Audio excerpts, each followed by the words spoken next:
Bonjour à tous et bienvenue dans cette nouvelle vidéo. On se retrouve comme d'habitude pour parler films, pour parler séries, pour parler sorties et pour parler plateformes de streaming. Cette fois-ci on va pas les sorties mais d'une façon un petit peu différente de d'habitude puisqu'on va parler préparation avant une sortie. Mercredi sort un film qui a quelques exigences d'avant-visionnage. Je parle évidemment de Doctor Strange 2, Multiverse of Madness, qui est un film qu'on ne peut pas aller voir comme ça sans avoir des connaissances avant, sans avoir vu certains films du MCU en particulier. Et comme nous sommes à J-5 de la sortie, j'ai eu envie de vous proposer 5 films ou séries à avoir vus avant la sortie de Doctor Strange. Je vous laisse avec le générique, on se retrouve juste après.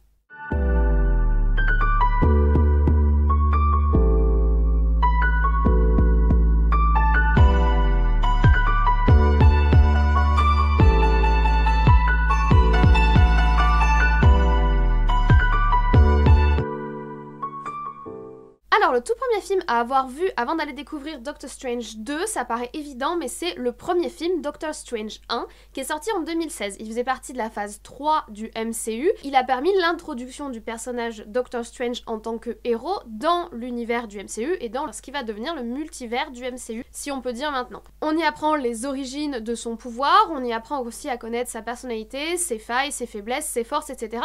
Donc ce film-là, il est complètement incontournable pour aller voir tout simplement le second. En plus, c'est ce film-là qui a permis ensuite que Doctor Strange apparaisse dans Infinity War, où il y a une scène en particulier, si jamais vous avez le temps, que vous pouvez vous revoir, où on voit le potentiel du pouvoir de Doctor Strange. C'est aussi grâce à ce film qu'il va apparaître dans Endgame, qui est, disons, le film qui clôture d'une certaine manière la saga de l'infini, et du coup, il faut quand même avoir des connaissances sur Endgame, et qui permet également que Doctor Strange puisse apparaître dans Spider-Man, qui est le dernier film Marvel sorti au cinéma, où Doctor Strange a quand même une place assez importante. En numéro 2, c'est une série, et malheureusement pour vous qui souhaitez rattraper votre retard, c'est une série complète. Il faut avoir vu la série WandaVision, qui est disponible sur Disney+, avant d'aller voir Doctor Strange 2, tout simplement parce que même si Doctor Strange est le personnage, on va dire, éponyme du film qui va sortir, Wanda Maximoff, qui est Wanda la sorcière rouge, qui est également une héroïne du MCU, est extrêmement importante dans le film. On peut le voir dans la bande-annonce et on peut déduire au vu de son pouvoir et de comment son pouvoir a évolué dans la série WandaVision qu'elle va prendre une place extrêmement importante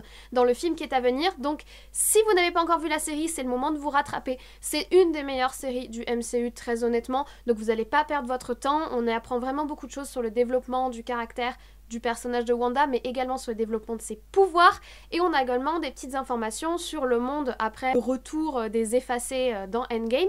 Donc vraiment, si vous n'avez pas vu la série, c'est un incontournable, et vous aurez besoin des codes et des choses qu'on vous donne dans la série pour comprendre le film à venir. Le troisième point et le quatrième point sont également des épisodes de série, mais je vous ai sélectionné les épisodes en particulier, puisqu'on va parler de la série What If, qui est une série où chaque épisode est indépendant, donc vous pouvez les voir indépendamment les uns des autres. C'est une série qui est très sympathique. Le concept, c'est et si ça avait changé, et si c'était passé ça, et qu'est-ce que ça aurait changé dans le MCU. C'est assez intéressant, en plus c'est assez différent puisque c'est sous forme d'animation et pas de live action comme on est habitué dans le MCU. Il y a 2 épisodes en tout cas qui sont incontournables. Le premier épisode incontournable avant d'aller voir Doctor Strange 2, c'est What If épisode 4. Tout simplement parce que cet épisode est centré sur le personnage de Strange, et il est vraiment centré sur les différentes personnalités que peut avoir Strange en fonction des univers, sur ce qui le pousse, sur ses souffrances, sur ses douleurs, et sur certains, on va dire, personnages qui apparaissent dans la bande-annonce de Doctor Strange 2, que donc il me semble important pour vous de connaître avant votre visionnage du film. De même, l'épisode What If 5, qui est notre 4e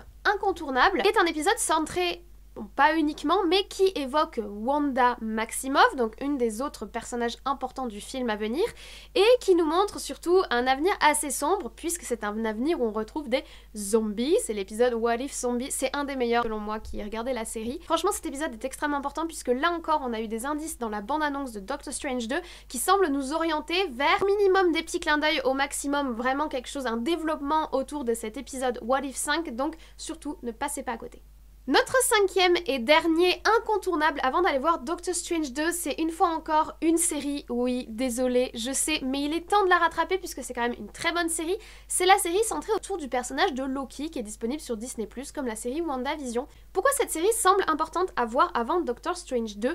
Tout simplement parce que même si Doctor Strange n'apparaît pas dans la série Loki, on apprend beaucoup de choses sur l'univers du MCU et surtout beaucoup de choses sur l'avenir du MCU et cette fameuse notion de multivers et de multiples courbes temporelles qui seraient superposées les unes aux autres dans cet élargissement du MCU qu'on est en train de voir arriver.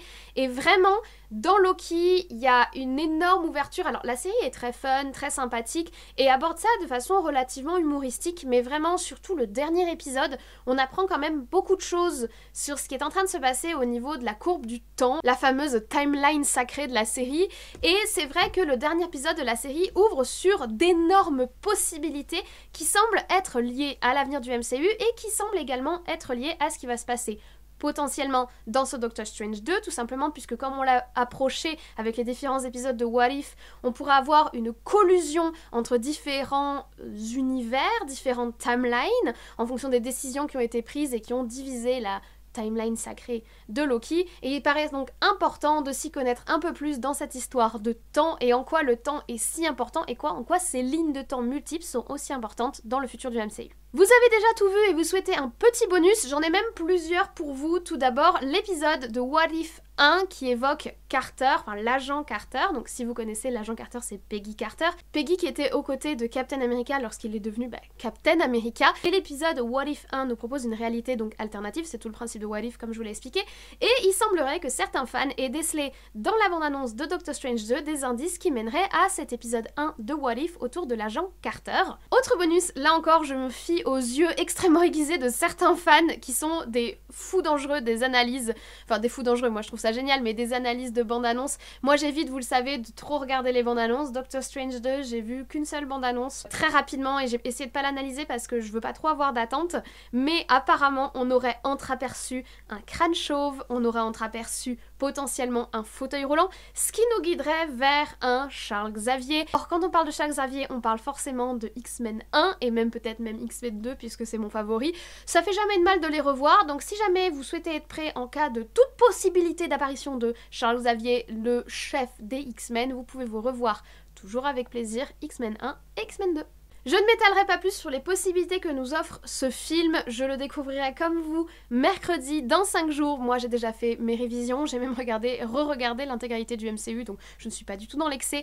Je pense quand même que je vais peut-être revoir Spider-Man. Bon, j'ai une relation un peu compliquée avec ce film, que je trouve très fanservice, donc en tant que fan ça m'a fait plaisir, mais que je trouve pas forcément très intéressant. Mais il y a quand même des petites choses qui se passent, éclairées notamment par le film Morbius. Aussi mauvais soit-il, ce film nous a éclairé sur ce qui a pu arriver, alors du coup pas dans l'univers Marvel de Sony, mais dans le MCU et dans la façon dont Doctor Strange, dirons-nous, a réparé le monde. Sinon je suis fin prête, et je suis surtout fin prête à vous faire une vidéo qui s'annonce relativement longue, je l'ai pas encore filmée, sur un petit retour critique autour du MCU. Déjà résumer les 3 phases qui sont terminées de la saga de l'infini, réfléchir ensemble sur cette 4e phase et aussi réfléchir ensemble sur pourquoi le MCU est autant critiqué, autant décrié, autant détesté dans l'univers du cinéma. C'est vrai que c'est une question que je me pose très souvent en tant que fan de l'univers. Donc voilà, ça ce sera nos réflexions de lundi. Moi je vous laisse à vos révisions. Personnellement, je suis prête et extrêmement enthousiaste pour ce film. J'ai vraiment très hâte de retrouver Strange,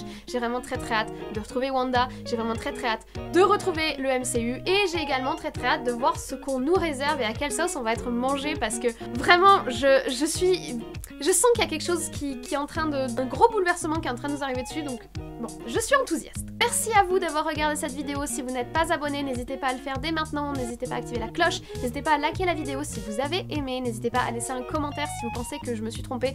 Comme toujours, je ne suis pas une spécialiste du MCU, je ne suis pas une spécialiste des comics. Je suis une fan, mais je suis également une humble profane, donc n'hésitez pas à me dire si je me suis trompée. Dans tous les cas, je vous souhaite dès à présent une très bonne journée, une très bonne semaine, de très bons visionnages, et nous on se dit à très vite.